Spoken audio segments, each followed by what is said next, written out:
5장 이제 치유사역을 어떻게 하느냐 했더니 이번에는 내가 병들었다 그러면 내가 병들었으면 어떻게 병자로서 치유에 대해서 정말 병들어서 병에 낫기 위해서 어떻게 해야 되는가, 그것을 하나님께서 치유를 구하는 자들이 요구하는 것이 있다고 보고 그것에 대한 얘기를 하려고 합니다. 여기서 이제 제 논문이 이제 그 영어 논문으로 됐을 때 한국말로 보면 치유에 대한 긍정적인 수용성을 증가시키는 논문이었어요. 왜 그러냐면 이제 알고리즘이 필요한데 왜 이게 필요한 얘기를 하면 이런 것입니다. 그러니까 알고리즘이라는 것 자체가 어떤 문제를 해결하기 위한 절차, 방법 이런 것들에 대한 노력이고, 그리고 그 목적을 논리적으로 해결하기 위한 어떤 필요한 것인데, 첫 번째는 신유는 보면 믿음과 이렇게 관계가 있잖아요.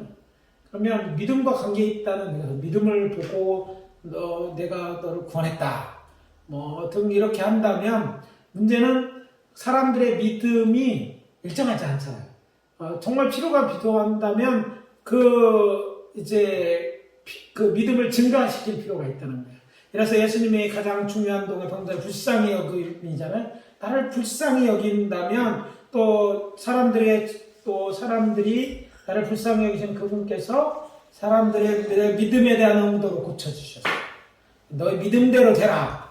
또 큰 믿음을 보여주면 역사해 주시고, 또 이 보여지는 믿음을 후츠파의 믿음이라고 보여지는 믿음을 때 역사하셨다면 우리는 병에서 낫기 위해서 그런 믿음을 보일 필요가 있어요. 내 믿음이 작다면 크게 할 필요가 있다는 거예요. 그러면 작은 믿음이 있고 큰 믿음이 있고 역사가 나타날 그렇게 하기 위해서는 그 신유와 믿음과 관계이기 때문에 그런 신유와 관련되어 있는 어떤 믿음이나 신유에서 아는 것들에서 더 많이 알으면 하나님의 치유의 역사를 더 많이 경험하게 될 거라고 생각하는 거죠.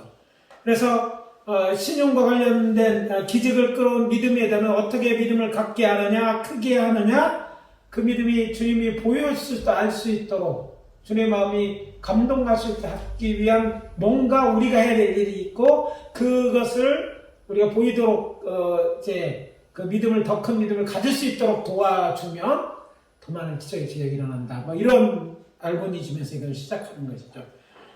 근데 그렇게 생각할 수 있었던 것은 성경 말씀에도 근거가 있어요.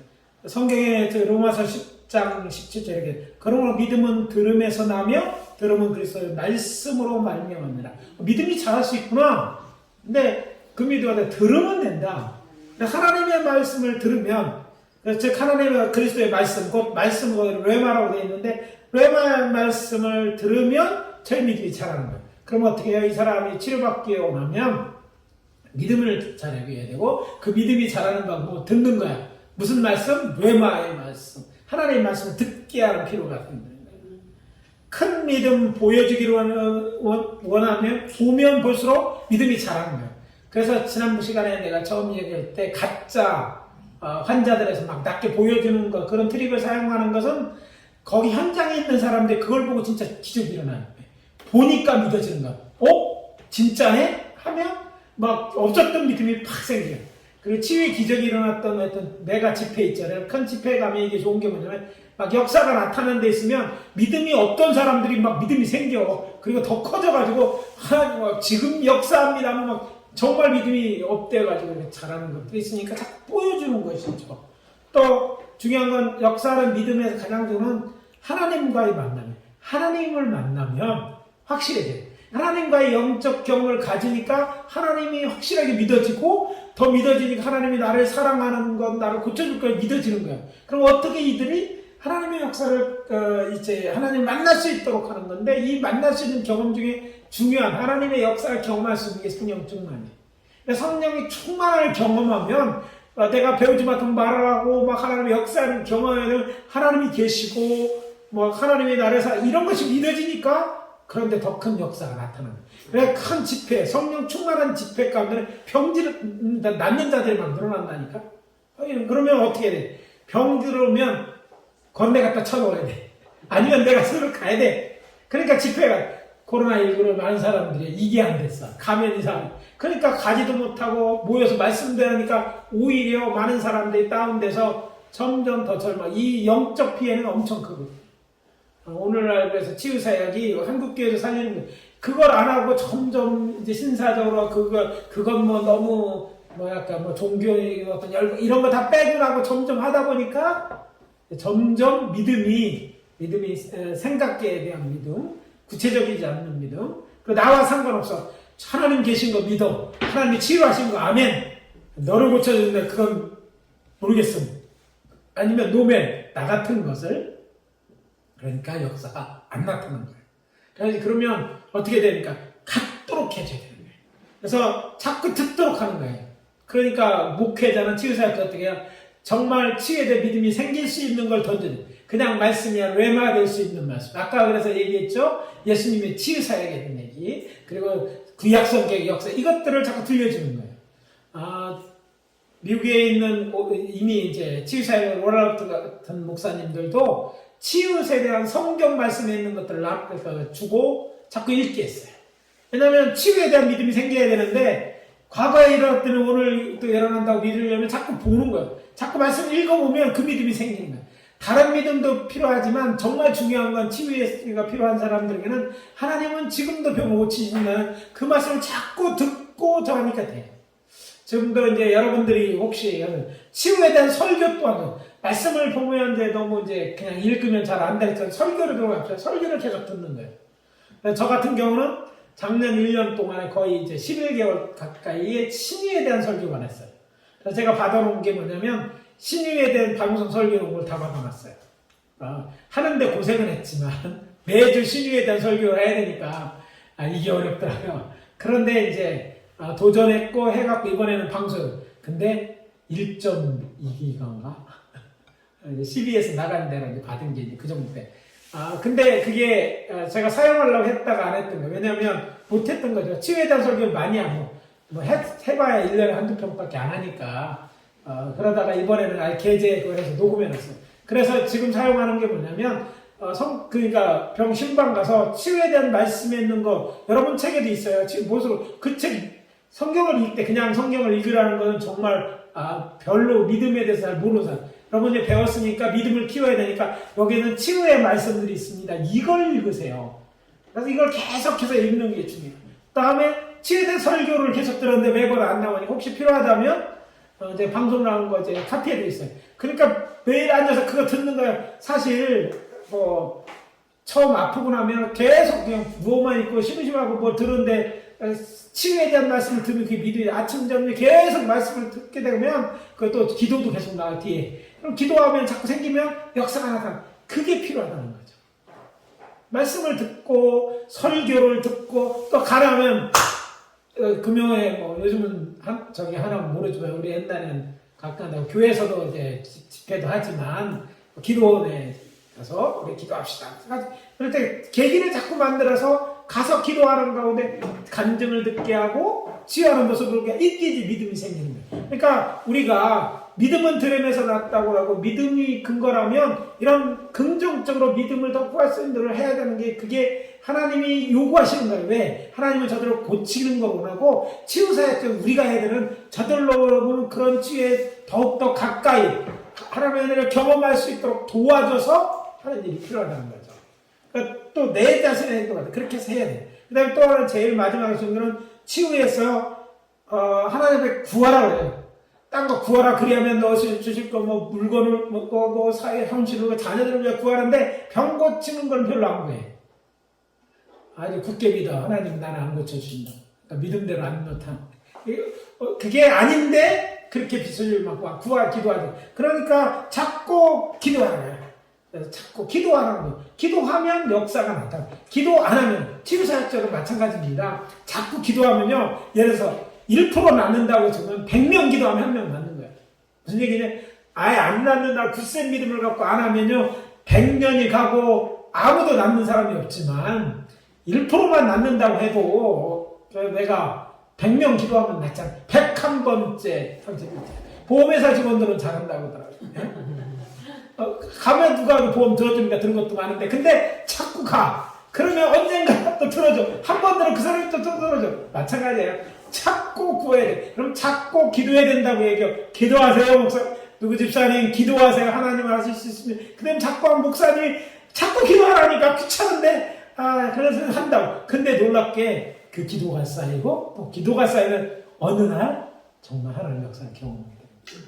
그러니까 우리가 지금 이건 굉장히 중요한 것은 사역의 한 반면이가 내가 아팠을 때도 하는 거죠. 그래서 이 부분이 그런 알고리즘 속에서 제가 치유를 구하는 자들에게 요구하는 것이라고 써놓고 이것을 과에 담아놓은 거예요. 중요한 건 성경적인 표준적 의지에 대해서 표준적 특별한 이유 없으면 하나님은 우리가 낫는 것이다. 그게 하나님 원하시는 거죠. 그래서 하나님의 의지를 하는 하나님 원하시면 이렇게 원하시는데 하나님은 원하신다는 거예요. 그러니까 특별해서 원하는 사람을 고쳐주신다기보다는 모든 사람이 낫기를 원해. 특별한 일이 있어서 안 고치긴 하지만 성경의 내용을 이렇게 분석해 보면요, 고치고 안 고치는 것 같을 때 특별하게 안 고치는 표준적 일반적인 의지는 낫게 하는. 왜? 하나님은 본성과 관련이 있기 때문에. 하나님은요 만드셨고 손상을 입었을 치유하시라고 처음부터요. 죄 짓고 나서 바로 에덴 동산 쫓아나기 전 가죽옷을 지어 입히시잖아요. 그러니까 회복을. 왜냐면 하나님은 가만 생각해보면 우리의 자녀를 생각하면 내가 애가 구하든지 않든 애가 건강하기로 해요. 아멘입니까? 그건 누가 시켜서가 아니야. 그냥 안 될 경우는 있지만 내가 원하는데 안 돼서 그렇지만 자녀가 건강하고 하는 부모의 마음. 창조주 하나님의 기본적인 생각은 그러니까 다르지 않은 거예요. 그러니까 낫는 거예요. 특별해서가 아니라 하나님의 일반적인 의지가 그렇다는 거죠. 그래서 하나님은 또 자기의 자신의 백성들이 요구할 때 그를 고쳐주기를 원해요. 기도를 들어주시기를 해요. 부모가 자녀의 말을 들어주기를 원하는 것처럼 의지도 그렇고 기도하면 들어. 그러면 이제 우리가 뭐 해야 돼요? 그 의지를 믿고 구해야 되는 건 이런 것들인데, 그럼 뭘 해야 되느냐? 첫 번째 이제 구체적으로 이런 것입니다. 소원이 있어야 돼. 꼭 소원이, 우리의 소원은 통일이라는 것만 배워가지고 우리의 소원은 매일 통일이라는데 통일과 관계없는 거예요. 뭐가 우리 믿는 자들은요, 병든 우리들은 반드시 신유에 대한 소원이 필요하다. 하나님이 고쳐주는 걸 구해야 돼. 신유는 뭐냐? 하나님이 나를 고쳐주는 거예요. 하나님께 구하라. 하나님은 당신의 치료자다. 하나님은 치료자이기 때문에 고치기를 원하신다. 그러니까 하나님께 구하는 건 그 소원을 가지고, 하나님 나를 고쳐주세요. 근데 고치는 분이 누구야? 하나님이야. 하나님은 완벽하게 고쳐줄 수 있습니다. 아멘? 하나님은 고치는 영원한 거예요. 하나님은 창조력이 우리 고치기를 원해. 그러니까 그분에게 구하는 거예요. 사람들은 어떤 다른 걸 통해서 고치려고 하죠. 돈 받고 고쳐도 고치려는 것보다 자기는 그걸 통해서 생계를 유지하는 거죠. 하나님은 그렇지 않거든요. 하나님은 모든 걸 다 하나님께로 왔는데도 또 그럼에도 우리가 잘못했음에도 그가 낫기를 원하니까 그분 앞에 하나님은 나 치료자로 믿고 구하라는 거예요. 구하려면 낫고자 하는 욕망이 있어요. 그래서 예수님은 많은 병자들을 이제 치유하실 때 물었으면 내가 낫고자 하느냐고 물었어요. 예수님이. 우리에게 주는 아주 큰 메시지가, 중요한 메시지. 여러분 생각하는 것 어떻게 생각하는지 모르지만 많은 병자들이 겉으로는 나 낫기 원한다고 해요. 근데 의외로 실제적으로 원치 않는 사람 참 많습니다. 왜냐하면 아픈 거 하면 모든 게 다 커버가 돼. 내가 돈을 못 벌거나 내가 아프니까 다 합리화시켜서 스스로에도 합리화시키게 돼. 원하는 게 아니야. 그냥 건강했으면 되는데 나서갖고 시원찮게 보다는 그냥 아픈 게 나아. 모든 게 이런 게 있다니까요. 그래서 정말 원하는 것, 내가 낫고자 하는 것들이 있어요. 주님은요, 낫고자 하면 물으셨고, 주님 뻔히 알음시롱으로 그렇다고요. 왜 그랬을까? 그것들을 믿어 보시는 거예요. 그래서 구체적으로 확인하시는 거거든요. 그래서 오늘 우리들에게 그것을 묻는다고 생각해요. 주님이 내게 낫고자 하면 나는 뭐라고 대답할까? 병자라면 이렇게 낫고자 합니다. 하나님이 이게 듣고 싶은 대답이에요. 딴 게 아니라 내가 뭐 돈이 없어서 이게 아니라 하나님이 낫고 싶습니다. 다른 게 아니라 하나님은 고칠 수 있는 거니까. 딴 사람은 의사는 그런 거 따지고 하나님 안 따지잖아. 하나님은 그러니까 그거는 당신의 아버지 자녀니까 그러니까 그렇게 구해야 돼요. 그래서 하나님께 구해라. 하나님 당신은 치료자입니다. 그러니까 당신께 구합니다. 나 낫고 싶어요. 이 소원이 필요하다는 거예요. 그래서 예수님이 우리에게 물으신다 할지라도 우리에게 답할 수 있는 것들이 있어요. 그다음에 낫고자 하는 믿음 다음에 필요한 것이 또 뭘까? 두 번째 있어야 될 것은 하나님께서 나를 치료하실 거라는 믿음을 갖되 지금 치료한다. 앞에서는 치료자는 지금 치료될 거라고 기도하라고 했죠. 믿는 자, 그러니까 병자가 가져야 되는 지금 치료. 나중에 근데 사람들은 보통 이래. 나중에는 치료될 거예요. 나중에. 그건 하나님이 바라시는 치유의 믿음이 아닙니다. 나중에 치료하시죠. 그래서 영혼 구원되면 나중에 다 치료하셔요. 그러나 하나님이 진짜 원하는 것은 그건 나중 일이고 지금 건강해져서 지금 주의 기뻐하는 일을 되고 기뻐하는 존재로 살아가기로 하는 거예요. 주님은 우리의 살아갈 나중에 미루는 분이 아니에요. 주님은 우리가 건강히 그 일을 하기로 하지 나중에 한다는 약속도 아니에요. 이런 게 하나님을 만족하잖아요. 또 하나님은 너무 실망했어요. 나중에 보자고 하는 사람, 무서울 사람 하나도 없다고 그러죠? 하나님도 나중에 보자 하는 것들은 특히 하나님 보시기에 제대로 하는 것들이 아니야. 왜? 나중에 어차피 안 하니까. 돈만 생기면 해. 여러분, 뭐 헌신하겠다고 해서 돈 생겨서 많아지면 안 하잖아. 다 잊어버리잖아요. 교회 부담스러워, 다른 교회가. 헌금 작정 크게 한다고 좋아할 거 하나도 없어요. 부담되지. 그건 없지. 또 이럴 때. 거기 자꾸 보면 시험 들으니까 교회가 여기만요. 저기도 계신데. 이상하죠. 펠러스로 가고, 서울로 가고. 여러분, 사람 보고 하지 말고. 그게 인간이에요. 하나님은 하나님도 아시죠. 우리를 아시죠. 그래서 우리는요, 정말 하나님 앞에서 우리가 정말 진실되게 낫고자 하는 믿음, 낫고자 하는 그런 걸 요구할 뿐 아니라 지금 치료하실 거라는 믿음을 지금 중요하죠. 우리는 아직도 생명을 거두지 않고 있다면 지금 내가 해야 될 일이 있고 지금 주님은 나와 교제하기로 하고 지금 하나님 우리와 사랑으로 뭔가 우리를 통해서 하기를 원하시는 거예요. 그러니까 그 일을 놓고 기도하는 거예요. 그래서 그렇지 않은 사람들은 믿음이 안 생기고 치유의 역사를 경험하지 못합니다. 정말 원한다면 지금 치료할 건 그래서 기본적인 치유에 대한 믿음이 또 있어요. 그러면 믿음이 하는데 그러면 믿음이란 구체적으로 뭐냐? 제일 중요한 건 예수 그리스도 당신은 구주로 믿는 게 우리가 성경이 말하는 믿음이에요. 믿음 중에 제일 중요한 건 예수님이 나의 주님입니다. 이게 가장 기본적이에요. 그래서 믿음은 이것으로 치료해요. 단지 낫는다는 믿음만이 아니라 치료하실 것은 당신이 나의 구주니까 당신의 백성을 치료하실 거라는 믿음을 갖는 거예요. 그래서 이게 믿음에 대한 오해가 없어집니다. 그냥 이런 고백이 있어야 되고 그것이 치유를 위해 필요합니다. 왜냐하면 이 예수를 믿는 자만이 구원을 얻습니다. 구원을 얻는가 하면 영원한 치료를 얻는 거예요. 예수를 믿지 않고 우리가 내 육체적 치료됐어도 이 세상이 끝이에요. 언젠가 또 병들고 언제 죽고 영벌에 처져. 하나님은요 정말 우리 영원히 먼저 치료되는데 예수를 나이처럼 믿는 믿음이 있어야지 영원히 구원을 받는 거잖아요. 그래서 이건 영원한 거예요. 이렇게 한번 영원한 구원에 들어가요. 정말 믿는다면 혹시 지금 이 세상에서 낫지 않아도 언젠가 가면 다 치료되는 거예요. 그 나라 가면 다 완전하게 낫게 됩니다. 그러니까 지금이 중요한 거예요. 지금 예수를 나의 주 알면서 영혼과. 그래서 우리가 믿지 않는 자하고 상담하거나 치료를 할 때 먼저 예수를 영접시켜야 되는 것은 바로 이런 이유가 있고 먼저 구원받아야 하나님도 당위세요. 하나님의 아들이 됐으니까 이제는 하나님의 딸이니까 해야 될 당위성도 있고 간절히 구할 때 하나님은요 자신의 아들 이제 돌아온 탕자를 불쌍히 여기는 마음으로 고쳐주신다 이거죠.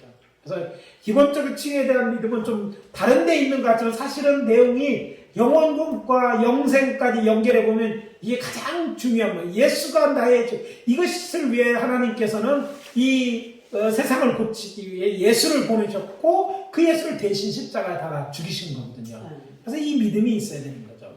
두 번째는요. 성삼위하는 믿는데 예수를 구주로 믿는 것 넘어서 하나님은 치료의 하나님입니다. 여호와 하나님이 치료의 하나님이고 성자 하나님 예수가 치료의 하나님, 성령 하나님이 치료의 하나님이라고 믿는 치유의 이 믿음이 있어야 돼요. 하나님은 치료자다. 하나님이니까 치료하신다. 하나님은 완전하게 치료하실 수 있다. 이걸 믿어야 되는 거예요. 내가 능히 이 일을 할 줄을 믿느냐? 이 말을 주님이 물으신다면은 예, 믿습니다라고 대답할 수 있어야 되고, 이것이 주님이 듣고 싶은 말. 그래서 치유자에게 있어야 될 믿음이죠. 그래서 치료의 하나님, 믿는 하나님인데 어떤 하나님으로 믿느냐가 중요하잖아요. 나를 고치시는, 치료하시는 하나님, 그것도 완전하게 치료하시는, 이 세상을 영원토록 완전하게 치료하시는 하나님을 믿어야 돼. 누가? 성자 하나님, 성부 하나님, 그래서 여호와 하나님, 그다음 성자 예수님, 그리고 성령 하나님까지. 그리고 그 중에 오늘 우리의 시대, 교회 시대에 지금 치료의 하나님으로서 직접적으로 치유의 은사를 베푸시는 분, 능력의 중에 성령도 치유의 하나님이신 분이 되는 거예요. 그러니까 성령 충만 성령은 그 하나님이 오시는 거예요. 그 하나님을 만나니까 고침도 일어나는 거거든요. 성령 하나님이 치유의 하나님으로 믿어야 돼요. 그래서 이런 삼위일체 하나님을 치유의 하나님을 믿는 것이 돼요. 그 다음에 하나님의 의지도, 하나님의 뜻도, 하나님이 원하는 것도 내가 치유되는 것임을 믿어야 돼. 사람들은 오해해. 하나님은 날 치료할 마음이 없으신 것 같다.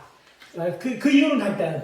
나 같은 게 뭘 여태까지 잘못했는데 나 같은 거 다 이렇게 얘기하는데 그건 네 생각이고, 하나님은 그러니까 너는 고침받아야 되고, 그래도 너는 내 아들이니까, 내 딸이니까 고쳐야 되고, 너 여태까지 그래도 조금이라도 시간이 남았으니까.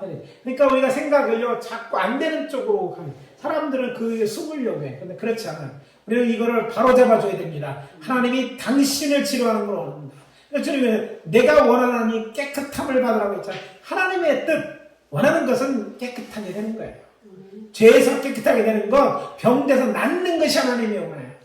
이게 하나님의 보편적인 뜻이고, 세상 사람들한테 특별한 이유가 있을 때 안 고쳐주시는 거고, 좀 기다리게 하시는 것이지, 특별하지 않아서 내가 특별한 사람만 치료하는 건 오해라는 거죠. 거꾸로 생각하는 거라는 거죠.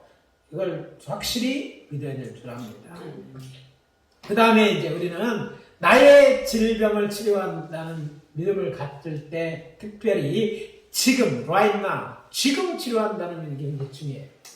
그래서 병자가 치료될 때까지 계속 기도하는 거예요. 그리고 늘 기도할 때 똑같습니다. 지금 기도하고 다시 놓고 다시 시작할 때 똑같이 지금 해요. 어제 내일이 아니라 내일은 안 옵니다. 내일이라고 하는 성경은 오늘이에요. 오늘 구원받아야 되고, 오늘 구원 고치면 하나님이 기뻐하시는 거예요. 미루지 말아요. 이건 하나님이 원하시는 게 지금 고침. 그러니까 어떻게 돼요? 우리는 기도를 해야 된다. 언제까지? 고침을 받고 그때까지 계속해서 기도해요. 우리에게 해야 되는 것은 계속해서 주님께서 나의 병을 치료할 거로 믿고 그때 기도해요. 물론 때로 시험도 어제도 안 났었어요. 그저께도 안 났어요. 간절히 기도해도 안 났어요. 그러나 오늘 아침 다시 일어났을 땐 또 다시 그 치료할 게 기도하고, 세상이 깜깜하고 하나님이 아무것도 일하시는 것 같지 않아 보일더라도 우리는 그 믿음에, 그게 이제 신앙이에요. 눈에 보이는 것이 아니라 보이지 않는 하나님. 하나님은 약속을 지키는 하나님, 신실하신 하나님 믿고 기도하는 것. 하나님이 보여서 믿는 것은 하나님 원래 안 보여. 요한이 열려서 보이지. 원래 안 보이시는 분이에요. 그러나 중요한 건 그 약속은 지금도 역사하잖아. 그러니까 그러면 지금 기도해달라 늘 기도해야 돼. 지금 기도해야 돼. 그래서 즉시 지금 치료해달라 기도해. 그 다음에 우리들은 하나님은 즉시 또는 점제 치료할 것이라 믿어. 나는 지금 즉시 하고 지금 치료에 가실 수도 있어요. 하나님은 지금부터 이미 일하기 시작했는데 모를 수도 있어요. 그러니까 계속 해야 되는데 하나님은 언젠가 낫게 하는 이런, 하나님이 언제 고치고 언제 앞으로 다 하나님의 정하신 거, 언제 천천히 고치는 건 하나님의 주권이에요. 중요한 거는요, 하나님은 치료하기를 작정하고 원하시고 지금도 치료하고 계시고 특별한 이유가 없는 지금도 우리를 치료 일하고 계시는 거예요. 이게 믿음이에요. 이걸 믿는 거예요. 지금 즉시. 나중에 천천히 고치는 거는 믿음이 아니라고 생각하지 말라는 거죠. 즉시 하는. 제가 오랄로버트 목사님 이제 학교에 있는 기념물입니다. 큰 오랄로버트 이 기도의 손이 있습니다. 이 손 기도함으로 해내는데 하나님의 치료는 믿음을 보여주는 거죠. 하나님은 치유사역자의 손을 통해 지금도 그렇죠. 그래서 늘 우리는 기도하는 거죠. 하나님의 주권을 인정하면서도 그래도 하나님은 우리 기도할 수 있잖아요. 하나님이 하지 말라고 하신 것도 아니잖아. 기도하는 거야. 만약 우리가 3일 뒤에 하면 오늘 우리가 따르게 될지 몰라. 늘 오늘 믿음이 현재되고 기도도 현재돼야 돼. 믿음은 늘 살아있어야 되는 거죠. 우리 믿음도 늘 살아있어야 돼. 살아있으면서 크는 거지. 죽었다 클 수는 없어. 죽었다 크려면 시간도 오래 걸리고 힘들어. 그래서 계속 살려나가야 되는데 계속해서 이 믿음을 갖고 이 믿음이 점점 커져야 될 줄 압니다. 오랄로버트 목사님이 강조하신 것 중에 아주 자주 쓰는 얘기가 expect miracle입니다. 기적을 기대하는 거예요. 지금 말했던 주권을 인정하되 지금 기대가 있어요. 그러니까 우리가 얼마나 기대하느냐에 따라서 믿음의 질이 달라지고 역사가 달라지는 거예요. 기대하지면 뭐가 일어나지 않는 거예요. 그러니까 기대하는 거예요. 그래서 와서 기도를 받을 때도 기적이 일어날 거라고 기대하고 나서 기도받고, 기도하는 사람도 기도할 줄 나라고 기도해야 돼요. 지금 하나님은 당신을 치료할 수 있고 지금이라도 고치실 수 있습니다. 하나님은 시간이 필요한 게 아니에요. 하나님이 원하시면 지금 그러니까 하나님의 치유는 즉각적으로 일어나는 거예요. 사람의 치유는 기간이 필요해요. 사람은 자연적 치료를 의존한 거라 뼈를 갖고 정형외과의들은 뭐 하는 거냐, 뼈 부러져 이렇게 맞춰놓는 거 이렇게. 그렇다고 나선 게 아니라 시간이 기다려. 그럼 자연적 치유에 의지하니까 이게 점점 진액이 나와서 붓는 거잖아요. 근데 이걸 이렇게 점진적으로 치료하실 때로는 하나님이시니까 즉각 낫게도 하시잖아요. 사람은 그걸 의지하는 거예요. 그러니까 즉각 나타날 수 있는데 우리는 그러니까 뭘 기대해? 바로 지금 치료할 것을 하나님이 만져주실 것이라고 믿고 기도해야 됩니다. 기대하는 거예요. 기대해요. 그래서 오늘 나가서 기도하고 가서 실망할 수도 있습니다. 그러나 내일 또 기도해요. 그게 우리의 믿음입니다. 하나님은 그 믿음을 보시는 거예요. 그래서 끈질기게 기도하는 자에 응답하잖아요. 끈질기 소리치는 계속해서 다윗의 자손이 불쌍히 여겨, 다윗의 자손 불쌍히 여기는, 불쌍히 계속 여기는, 소리치지 말라고 그냥 불쌍히 여기는, 이런 거. 주님이 나를 만나지, 고쳐줄 때까지 불쌍히 해달라고 얘기하는 기대를 갖고 오는 거예요. 야, 주님이 이게 지금이 기회다. 찬스 다음에 올지도 몰라. 지금 뭐 하는 것들이 필요한 것입니다. 그래서, 하나님 오늘도 치유하기 원하고, 치유하고 계신다는 치유에 대한 확실한 것을 갖고, 언제나 항상 모든 면을 치료할 것은 아니지만, 그래도 치유하고 구원을 하나님이 기대하신다고 기대하며 기도해야 돼요. 물론, 말씀드린 것처럼 언제나 치료하는 것은 아닙니다. 모든 기도에 예스라고만 대답하는 건 아니지만 하나님이 말씀하시지 않았다면, 또 하나님이 혹시 말씀하신다고 해도 불쌍히 여겨달라고 간구하시, 이게 하나님이 들으시는 믿음이에요. 우리가 잘 알잖아요. 부스러기에 은혜를 구하던 그 여인잖아요. 주님의 마음을 감동시킨 말은, 이방 여인이 그에게 개와 비슷하게 이렇게 했는데, 그래도 개도 주인 상에 떨어지는 부스러기를 넣는다. 하나님, 예수님 부스러기 은혜라고. 주님은 분명히 노했어요. 아니라고 말씀하셨어요. 너는. 그런데 그 여인은요, 부스러기를 위한 은혜라도, 내가 개도 그런 은혜를 받지 않습니까? 그렇게 구했을 때 주님은 그 믿음을 보시고 그를 불쌍히 했던 거예요. 그래서 우리가 지정이 하나님이시잖아요. 감정이죠. 하나님의 주권도 있고 감정. 그래서 하나님의 그 헷세대의 마음, 그 자비하심에 호소하는 거예요. 우리가 뭘 맡겨놓은 게 아니에요. 주님의 약속은 하나님의 주권이 받는 거지 꼭 해야 되는 거예요. 우리는 타락의 결과로 됐고, 또 우리 예수 믿었으면 나중에 완전히 치료될 거야. 근데 그 과정 중간이잖아요. 그러나 지금 원하는 건 그 하나님의 자비하심에 놓고 하는 것이고, 그렇기 때문에 하나님의 주권을 인정하면서도 그래도 하나님 앞에 부스러기를 은하는 거, 기대하는 거예요. 그래도 남겨놓은 건 좀 주시지 않겠지. 그런데요, 이게 무섭더라고요. 사람도 이게 딴 사람 이렇게 공적으로 우리가 다 할 수 없어요. 자르더라도요, 정말 간절한 대로, 정말 자비를 구하는 눈빛으로 뭔가 구할 때, 마음이 보통 사람 아니거든요. 마음이 열려. 그래, 아이고, 내 법은 이런데, 저렇게 원하는데, 그렇지, 그거 내가 원하도 이런 마음이 생기잖아요. 하나님은 더 그러시다. 우리가, 하나님, 우리가 어떤 존재인지 너무 잘 알죠. 우리 인간들이 하는 모습, 우리만 봐서 우리는 모르지만, 하나님은 지금도 75억, 뭐 80억 가까이 된다면 그 사람들이 어떤지 다 아심에도 불구하고 그런 하나님의 이 자비하심에 호소할 때 역사에서 늘 맞아 마치 어제는 잃어버린 치매 환자처럼 어제 그렇게 기다가 잊어버린 것처럼 오늘 또 앉아서 구하는 거야. 자비를 구하는 거야. 내 아들을 고쳐주세요 하나님. 남들이 다 그래도 하나님 하실 수 있잖아요. 하나님. 그게 조카예요. 그래도 하나님 자비를 구하. 이게 하나님 앞에 구하는 거예요. 자비를 구하는 거예요. 물론 하나님은 가장 선하신 것으로 인도하셔요. 그래서 우리가 이 기대를 갖는 것이 필요하다. 항상 모든 자를 고쳐주지 않는데 그래서 이게 필요한 것 같아요. 저는 그래서 옛날에 대전 청사 시청 앞에 이렇게 누구를 기다리는데 거기 보니까 이렇게 써 이번엔 당신 차례입니다. 이렇게 났더라고. 할렐루야. 예, 무슨 집이에요? 복권집이에요. 이번엔 당신 차례입니다. 그래도 그 말을 들으면 진짜 같아. 아니 그런 게 필요해. 이번엔 내 차례다. 이런 게 필요한 것 같아요. 이런 얘기가 있습니다. 바늘로 코끼리를 죽이는 방법을 아십니까? 그랬더니 여러 방법이 나오죠. 그 정답이 뭐, 이 정답이 질문한 사람의 정답은 이거였어요. 바늘로 코끼리가 죽을 때까지 찌른다. 언젠가는 죽지 않겠어? 이렇게 찌르는데. 우리는 너무 끈질긴 믿음이에요. 사실 끈질기게 뭐 매는 게 아니라 끈질기게 자비를 구하는 거예요. 하나님 앞에 긍휼을 구하는 거예요. 뭐 그래요 하나님 저는 못났어요. 저는 이것도 못해요. 안 해왔어요. 그러나 하나님 자비를 계속 구하는 거예요. 그래서 하나님 그래도 그래 한 번 더 믿어볼게. 여태까지도 계속 나 실망시켰는데 한 번 더 해볼게. 물론 다시 고쳐야겠죠. 그러나 그렇게 하라고 들었으면 좋겠지만 그래도 하나님은 그런 은혜가 있더라고요. 내가 봐도 도대체 안 되는 것 같아 하나님 은혜를 베푸시더라고요. 그래서 제가 치유사역을 하다 보면 놀라운 걸 경험합니다.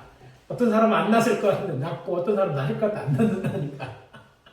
하나님이 안 그런 일이에요. 근데 누가 이게 끈질기게 이렇게 하는 사람들이 이기는 거예요. 좀 하나님이 이번엔 내 차례라고 내게 은혜를 주실 줄 믿고 이렇게 구하는 믿음이 있어야 돼요. 그래서 특별한 사유가 없으면 나를 고쳐주실 거라는 것도 언제나 병자를 치유하셨고 또 고칠 거라는 믿음을 갖고 구해야 됩니다. 즉시 치유하실 것이다. 또 즉시에 대해서 그래서 이것들을 해야 돼요. 그러기 위해서 해야 될 것이 있습니다. 이런 모든 걸 통해서 우리가 해야 될 것은 치유의 믿음을 강화시킬 필요가 있어요. 저 이런 말 있죠. 시원치 않게 믿으면 뭘 잃었다? 별 볼 일 없다. 정말 믿는 사람들에게 이게 필요한 것 같아요. 확실하게 믿어야 되는 거예요. 치유의 믿음이 강해야 믿음 나갈 수 있는 거죠. 그래서 예수님은 치유의 은혜를 베풀기에 앞서 믿음을 요구하셨는데 어떤 믿음을 요구하셨냐면 큰 믿음을 요구해서 큰 믿음 교회 가면 주는지는 모르지만 이게 큰 믿음이 주님이 역사한다면 우리가 큰 믿음을 가져야 되잖아요. 그러면 그 믿음이 더 가질 수 있는 것들이 필요한 거죠. 그래서 우리가 아이를 고쳐줄 때 아이에 대한 믿음이 없었지만 나의 믿음 없는 걸 도와달라고 했을 때 주님은요 그의 믿음 없는 걸 도와서 저를 고쳐주잖아요. 아들의 태가 주는 되는 것은 또 하나의 교훈은 예수님께서는 자신의 믿음 없는 거로는 그의 간청에 드는 믿음이 없어도 그러는데 믿음을 구하는 거예요. 왜 이 아이의 아버지는 뭐가 필요했을까요? 아이가 낳는 게 필요해서 어디 가도 안 돼. 이제 마지막이에요. 그러니까 하나님께 간절히 기도했던 것이고 그래서 나아가 있어요. 또 마태복음 누가복음에는 백부장이 고쳐주는 얘기 나오잖아요. 백부장이 하인이 아팠을 때 내가 가서 고쳐준다고 그랬더니 내 집에 들어오는 것도 감당하지 못하겠어. 다만 말씀만 하시면 내가 이런 믿음을 보지 못했다고 얘기하면 이방인이라도 큰 믿음을 가질 수 있어요. 주님이시니까 하실 수 있습니다. 이게 굉장히 중요한 거예요. 때로는 사람들은 자기의 그 작은 생각으로 안 된다, 이건 안 하실 거야, 막 이렇게 생각할 수 있어요. 믿는 자라도요. 근데 저는 이 백부장이 군인이었기 때문에 그랬는지도 몰라요. 그런 믿음이 주님 필요하시니까 이방인 백부장 얘기를 하신 줄 믿습니다. 오늘 우리에게도 그런 믿음이 있어야 될 줄 믿습니다. 큰 믿음. 그러니까 믿음을 갖기 위해 그럼 어떻게 해야 되는 거예요? 아까 얘기한 그런 것들이 되는데 read, listen, prayer, attend 이렇게 돼 있어요. 이게 뭐냐면 계속 치유의 기적을 경험하면 치유의 기적을 읽어라. 아까 얘기한 그러면 치유에 대한 성경 구절을 자꾸 읽게 되면 믿음이 생기고 믿어진다. 그런 얘기죠. 그 다음에 listen, 들어라. 치유에 대한 신유에 대한 간증을 계속 들어야 되는 거예요. 간증 나오는 사람 계속 들어. 그러면 야, 저 사람하고 나하고 별볼로 똑같은데 그런데 은혜를 베푸셨어? 그러면 나도 믿음이 생긴다니까. 그리고 자꾸 듣다 보면 나는 안 일어나는 건데 치유는 지금도 여전히 일어나요. 사람들은요, 이 정도까지 하나님은 치유하나님까지 믿어요. 그것만 공부하면 하나님은 지금도 병자를 고쳐 거기까지 아멘해. 근데 당신을 고친다는 노면이야. 안 고칠 것 같다. 이유는 망가지든 뭐. 그런데 그걸 없애는 방법은 자꾸 말씀을 듣는 거예요. 그 말씀해 보니까 이런 사람도 치유받았네? 나와 똑같으네? 나보다 못하네? 뭐 그런 거죠. 간증도 그렇다고 합니다. 어떻게 저럴 수가 있어? 그런데 하나님의 은혜를 믿는 거예요. 그래서 간증을 듣는 거예요. 믿음은 뭐한다? 들으면서. 하나님의 말씀을 들으면서 옵니다. 하나님이 치료하셨다는 것을 들으면서 치유된 믿음이 생기는 거죠. 생생한 간증, 치유죠. 그래서 치유기적 집회는 치유에 대한 간증을 얘기합니다. 믿어져. 그렇게 합니다.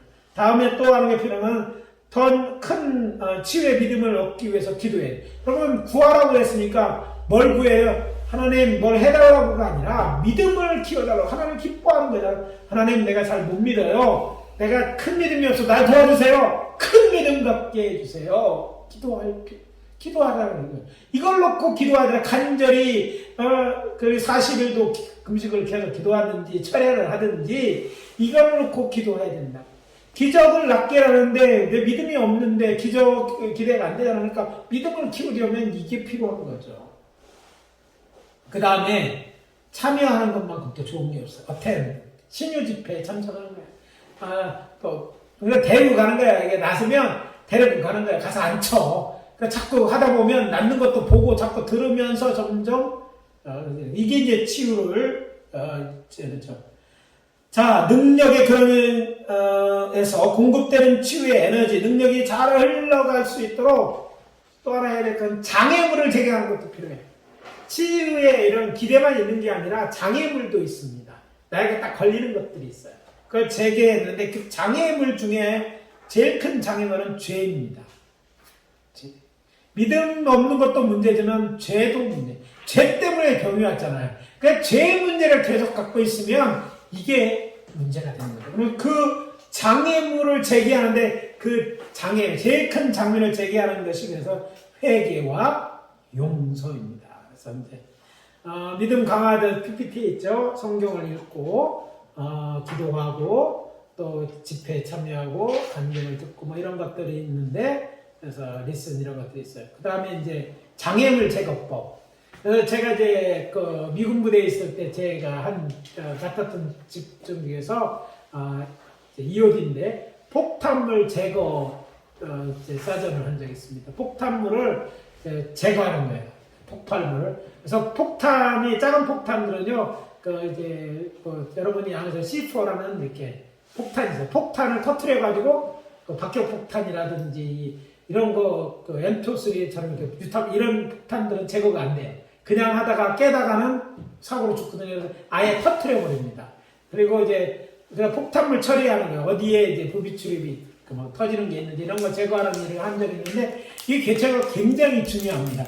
늘 안전을 조심해야 돼요. 그래서 인사계 소대와 연세계하고 저하고 이제 주로 이제 제거를 주로 하는데 그 뒤에 한 20m쯤 뒤에 항상 쫓아. 항상 인사계가 제일 먼저 가고. 그 다음에 이제 제가 이제 그거 맡을 때 제가 이제 뒤에서 뛰고 그래요. 그래서 저희들은 방탄조끼를 늘 입습니다. 왜냐하면 폭탄 제거하고 할 때 몸 보호하니까 박단 설모 철저히 쓰고 가면서 이렇게 하는 거예요. 그거를 제거해야지 다른 사람들이 안전하게 들어가는 거예요. 철조망에는 철장을 파괴해야 되고 다리가 없으면 다리가 도망갈 때도 이게 이제 저희들이 했던 전투공병이라는 직분을 해야 될 일인데 이 제거하는 게 굉장히 특별히 신앙 안에서 뭔가 할 때 우리가 주의 역사를 제대로 하려면 이것들을 제거해. 장애물을 제거하는 거는 뭘 세우고 힘을 높이는 것만큼 중요하다는 얘기를 지금 하고 있는 거예요. 그래야지만 우리가 전진해 나갈 수 있고 또 적으로 또 보호받을 수 있는 거예요. 장애물을 제거하지 않고는요, 그게 또 나에게 끝까지 나를 힘들게 하고 어렵게 해요. 제거하는 방법 중에 특별히 죄와 관련된 회개와 용서가 필요해요. 물론 회개는 다 할 거예요. 죄를 제거하기 위해서 회개하는 거 다 하는 일입니다. 그래서 다른 사람의 죄가 아니라 내 죄를 하나님 앞에 자복함으로, 이게 하나님의 은혜, 자복함으로 용서받을 수 있어요. 주님이 원하는 것은 우리의 죄를 자복하고 우리가 용서받기를 원하는 거예요. 죄에서 누이기를 원해요. 그래서 하나님의 그 놀라운 은혜, 하나님이 언제나 들으시는 기도는 회개의 기도입니다. 하나님의 회개의 기도는 누가 언제 하든 언제든지 들으십니다. 아무리 큰 죄를 회개하면 하나님은 자비로우사 저희 죄를 용서해 주십니다. 그래서 회개에게 다른 건 안 들으셔도 이 회개는 들으시기 때문에 하나님 앞에 회개하면 이게 중요합니다. 하나님이 그 치유사역을 보면 병을 안 고치는 경우가 많은데 상당수는 죄와 관련이 있어요. 그러니까 죄를 바꾸려 하죠. 죄성을 포기하지 않으면서도 병만 낫기를 원하는 하나님 잘 안 고쳐주시더라고요. 그러니까 죄 문제가 해결되면 다른 게 풀려요. 놀랍게요. 죄, 미움 이런 것들은요. 다른 사람을 미워하면 나도 미워요. 그래서 이제 그 다음에 용서가 중요한데 하여튼 이 죄와 관련된 게 제일 무서운 거니까 자백해야 돼요. 그래서 당신의 죄를 자복해야 돼요. 요즘 한국교회가 못하는 것은 회개에 대한 얘기입니다. 하도 죄진들. 그래서 이제 이혼한 사람도 많고 또 가정 상태로 해서 얘기 끝나면 상처받는 사람이 많으니까 얘기를 안 하는 건데 교회는 그건 그거고 가정에 대한 건강한 건 얘기해야 되고 목사는 그래 얘기도 해야 되고 잘못했다면 네가 어른이고 무슨 일 뻔히 알아도 해야 되는 거예요. 물론 오해도 받습니다. 네, 목사님은 아는데 목사님 나들으라고 하는 얘기. 나들으기를 하는 말이 참 은혜스러운 얘기인데 근데 시험도 듭니다. 예, 시험 드는 사람이 더 많아서 걱정이지. 아무튼 그래도 회개에 대해 선포해야 돼. 왜? 그것이 그의 문제를 푸는 게 그것 말고 없어요. 회개하는 말고 이거를 할 수 있는 하나님의 것에서 벗어날 길이 없는 거예요. 자유롭고 뭐 평안하게 그럼 회개해야 되는데 이건 그냥 꼭 잡고 안 하려고 하니까 문제거든요. 질병도 이 죄 문제와 관련된 게 많아요. 이스라엘 역사를 보면 하나님의 갔을 때 하나님으로 멀어졌을 때, 죄 지었을 때, 하나님이 질병을 보내시고, 하나님의 외부의 침략을 겪게 하고 어려움을 주고, 왜? 회개하게 하는 하나님의 목적이에요. 왜? 우리는 하나님은 사랑하기 때문에 빨리 자유롭고 평화를 누리기로 하는데, 그렇지만 죄의 문제를 그냥은 회개하는데, 그러니까 회개할 수 있게 하기 위해서, 그가 믿고 의지하는 것들을 빼앗고 아프게 하는 거죠.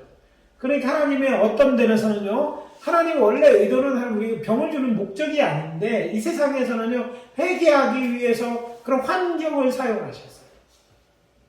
그래서 우리는 낫기 위해서 이 회개를 치유의 장애물을 채게 돼요.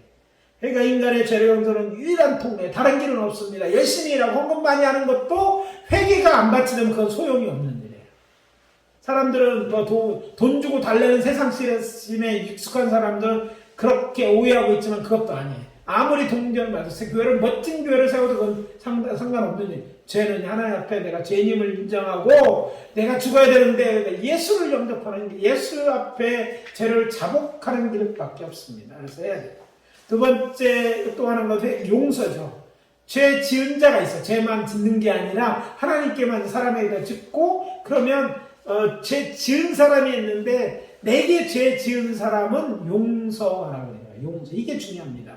사람들이 화병이라고 얘기하는 것들, 이런 것들은 대부분 여기서부터 그리고 그것이 병의 원인이 되면 너무너무 용서하면 풀리는 거예요. 용서하는 거 있잖아. 되게 힘듭니다. 미워하는 것도 굉장히 힘든 것 같더라고요. 미워하는 마음이요. 제일 먼저 죽이는 게 자기를 죽이는 거예요. 자기를 가두죠. 자기의 평안을 빼앗아 갑니다. 그 미움이 있으면요.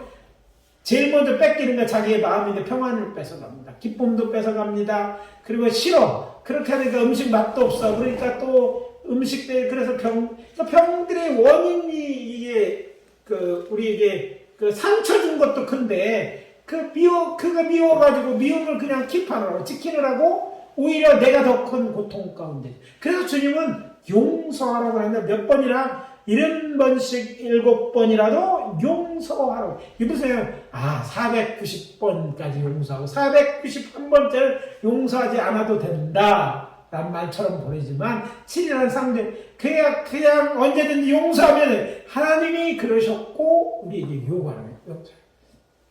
물론 사람이기 때문에 하나님은 완전하지만 그렇기 때문에 용서 못할 마음이 생길 수도 있어요. 그런데 이렇게 생각해요. 어느 날 저도 이런 문제가 기도한 적이 있는데 주 안에서 용서하게 됐습니다. 이렇게 생각해서 내가 죄인들 다 용서해 주는데 그 사람이 회개하면 하나님 용서해 주는데 내가 나는 용서하지 말라고 할 수 없잖아요. 그래서 뭐라고 작정했냐면 이제 하나님을 미루게 됐습니다. 하나님 주 안에서 용서합니다. 주님 용서하시면 나는 주 안에서 다 용서했으니까 하나님이 용서하시면 용서하시는 거고 하나님이 저가 회개하지 않으면 하나님이 뭐 어차피 심판하셔서 영벌에 처할 내가 어떻게 하겠습니까? 나 힘도 없는데 하나님이 하실 수 있으니까. 그러니까 주 안에다 다 맡기는 거예요. 내 모든 짐에 그 짐을 하나님 앞에 딱 얹어줘. 예수님 앞에 딱 얹어주니까 내가 자유로운 거예요. 그 사람을 봐고도 걱정할 게 없어요. 이미 주 안에서 용서했어요. 기억은 나더라도 주 안에서 용서된 거다고 하니까 미워하는 무슨 마음이 편해요. 그래서 어떤 사람 마음이 좋아서 그런 게 아니라 저도 다 도망갈 길이 있어요. 그렇게 하고 나니까 제가 자유가 돼. 그러니까 그렇지 미워할 일도 별로 없지만 그래도 그런 마음에 걸렸던 사람이 있는데 그게 이제 친척 중에 그런 분이 있어요. 그런데 그렇게 하니까 그 예수 믿으면 좋겠고 그렇게 얘기해. 근데 보면 돌이킬 것 같지 않아도 예수 나오라고 예수 믿어야 된다고 지옥 간다고 그렇지않으면 예수 믿으라고 해. 아직도 온다 그러다 할까 아무튼 오지 않을지 모르시는 분인데 아무튼 그래도 그럼 이미 그런 게 이렇게 어느 정도 해결되고 나니까 나는 거기에 대한 매임이 없는 거죠. 주님이 원하시는 건 내가 잘 용서해서 내가 평안한 것이고 그걸 나한테 맡기라는 거예요. 제 그대로 내가 심판하겠다는 거잖아요. 그럼 회개하면 너희 우리가 용서해 줄 거 얘기하니까 주님의 이름으로 용서해야 돼요. 쉬어서 하라는 것이 아니라 용서가 하나님의 뜻이에요. 나를 위한 하나님의 뜻이고 하나님이 바라시는 것이고 하나님의 마음이니까 그냥 주의 말씀대로 용서하는 거예요. 용서하시기 바랍니다. 근데 누구를 용서하느냐?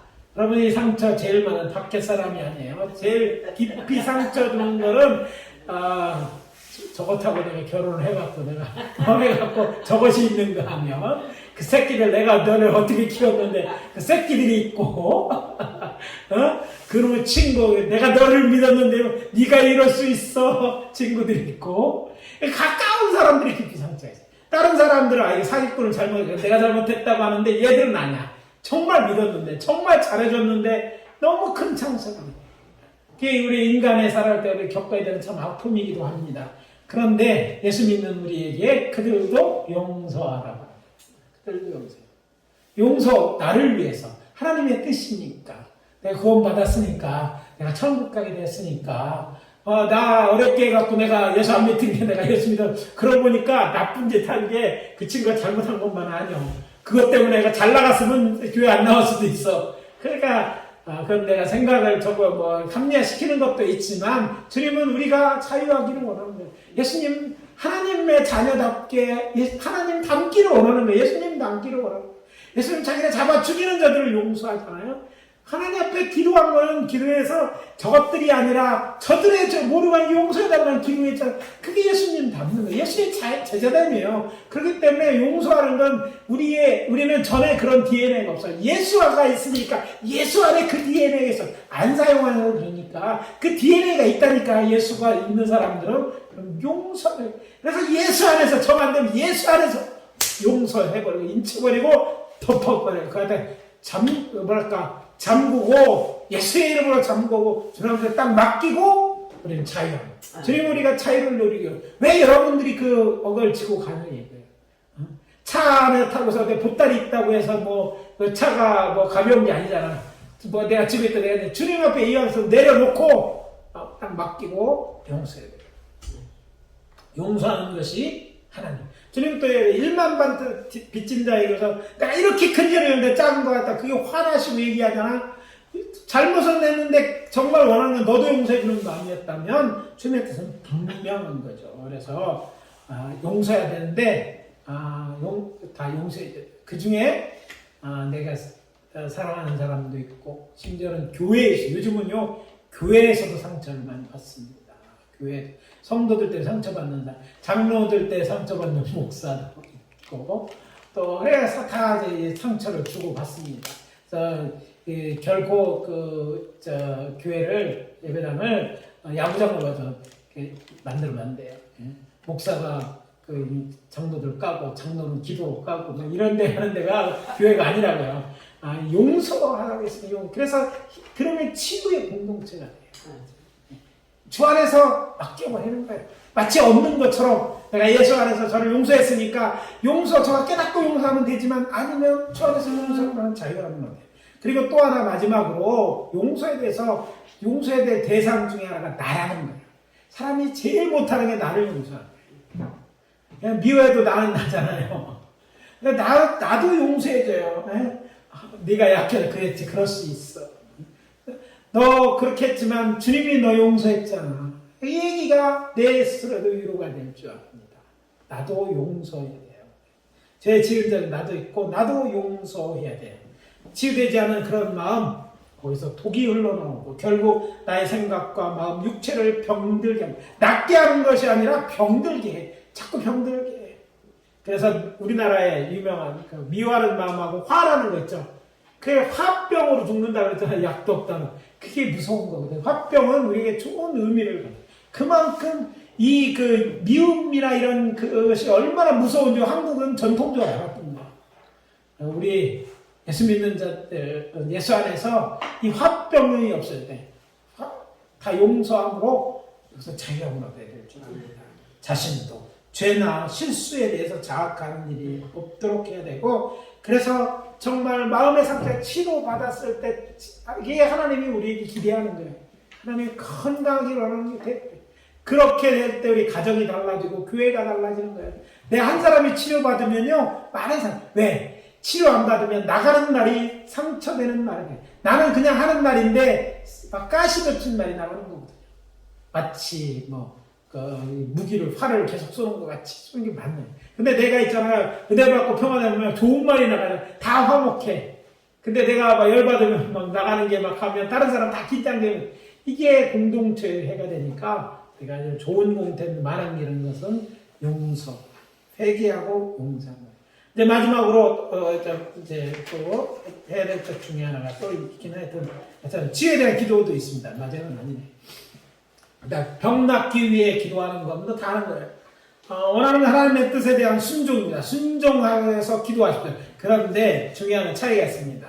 간절히 기도해라. 기도하는데 기적을 기대하고 간절히 기도해라. 간절하지 않은 건 기도가 아니라는 말 있잖아요. 간절하게 기도해라. 간절히 뭐냐? 소금 넣어서 이렇게 잘 절이라는 얘기가 아니라 정말 마음을 다해서 기도하는 거예요. 성경에 나오는 간절한 기도들이 여러 있습니다. 성경에 간절한 기도는 금식하는 것도 간절한 기도예요. 철야 기도하는 것도 간절한 기도입니다. 또 부르짖어 소리 질러서 기도하는 거예요. 이게 간절한 기도예요. 원하는 거 있으면 막 의지할 때 그렇게 소리 질러 이런 것들이에요. 그래서 간절히 기도할 때 역사가 나타나요. 어쩌면 우리의 기도가 간절하지 않아서 응답되지 않을 수도 있어요. 믿음의 표현이에요. 간절함은 그만큼 하나님 고치실 수 있고 그만큼 내가 간절하다는 것이지. 그럴 때 간절한 기도가 간절히 위하여 기도할 때 하나님의 놀라운 역사가 나타날 줄 믿습니다. 그래서 우리가 병자를 위해 기도할 때 우리 치유사역자 하는 분들도요 간절히 기도해야 돼요. 물론 치유사역자를 해보셔서 아시겠지만 다른 기도보다 병자를 위한 기도는요 정말 힘듭니다. 간절히 기도할 때 앞에 배가 뒤에 붙는 것 같아요. 저처럼 배들레임이 두터운데도 기도하면 막 늘어 붙는 것 같고 온 침이 다 빠지는 것 같아요. 그러나 적어도 제가 목사이기 때문에 그게 그 특권인과 동시에 하나님의 부응하는 일이 아닙니까? 그래서 아픈 자를 위해서 기도해야 돼. 그러면 중환쟁만 그렇게 간절히 기도하는 시시한 병도 간절히 어차피 주님 시력을 낮춰야 병을 위해 기도한다면 간절히 기도해야 돼. 정 안 되면 금식이라도 적어도 우리 성도들을 위해서 어떤 걸 기도했다면 그래도 그런 자는 저도 하루 이틀 성도들을 위해서 금식하며 철야하면서 기도해 본 경험이 있어야 될 줄 압니다. 물론 다들의 개인의 믿음으로 낫기도 하지만 목사로서 그런 생각이 들어요. 목사, 나는 내일하고 저들은 자기를 하는 것이긴 하지만 내가 나한테 맡긴 양들이 아닙니까? 우리 생각해 보세요. 교회 목회하면 뭐가 제일 어렵습니까? 사람이 없을 때 제일 힘들잖아요. 그러니까 와서 앉아있는 것도 굉장히 얼마나 큰 힘이 되니까 한 명 더 오면 저도 그렇더라고요. 안 보는 사람 오면 설교가 길어지더라고요. 저희 힘이 나는 거예요. 새로운 사람이요. 기대도 되고요. 근데 우리 교회 와서 참 부족한 저와 같이 신앙생활 해주고 또 저를 위해 막 해주고 기도도 얼마나 참 귀합니까? 네? 그래서 우리가 정말 이런 분들이 목회자의 마음이 되고 우리가 더욱더 간절히 기도해야 될 이유이기도 합니다. 목사니까 간절히 기도합시다. 우리에게 맡겨진 양들 아닙니까? 사랑하라고. 그게 사랑이에요. 내가 사랑하지. 기도할 때 그거는 말이지 진심이라고 할 수 없어요. 그러나 기도하는 그거 또 이게 있어요. 목회하다 보면요. 우리가 어떤 한 성도를 위해 어떤 보잘것없 그렇게 간절히 기도하면요. 놀랍게도 성도들 전체가 자신을 위해 기도하는 것으로 믿습니다. 그렇게 또 기대해요. 우리 목사님 기도하시는 거예요. 나를 위해 저렇게 기도하시는 거예요. 이게 말로 존경해서 지위로서 얘기하는 게 아니라 그 삶의 가장 중요한 치유할 때 그를 위한 기도예요.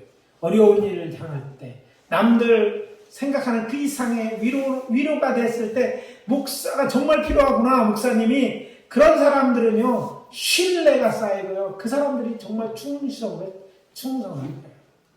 그게 목회라고 생각해요. 또 그러니까 또 그들도 은혜가 있잖아요. 그래서 목회하는 거예요. 어려워서 쉬워서가 아니라 해야 될 일이지만 또 그런 일로 위로받고 힘어주면서 하는 거예요. 뭐 항상 모든 사람이 아픈 건 아니지만 그 아파 올 때 이렇게 간절히 기도합시다. 그래서 하나님의 높으신 뜻 의지 안에서 우리 그분의 불쌍의 자비의 역사를 간구하는 하나님 그렇게 해야 될 줄 압니다.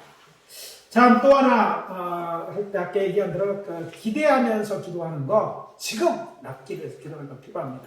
이제 또 마지막 부분에 가까워지는데요. 5번째 치유 사역할 때 병자하면 어떻게 된다? 목회자에게 치유 사역을 요청해라. 요즘은요 사람들이요 아프면 병원을 먼저 생각하고 무슨 약 먹을까를 먼저 생각합니다.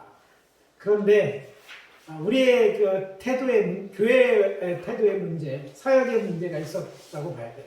사실 어려운 얘기긴 하지만 목사님 앞에 기도받는 것들이 옛날에 했고 좋은 일, 물론 목사회에 의지할 거 없는 때도 많았어요. 그러나 있을 때라도 마찬가지입니다. 목회자가 요청하는 게 하나님이 원하시는 일. 하나님이 교회를 세워놓은 것은 하나님의 살아계심을 증거하는 것이잖아요. 그래서 의사를 믿지 말라는 게 아니라 의사를 믿을 수 있지만 의사들이 모든 걸 할 수 있다고 믿지 않는데 밖에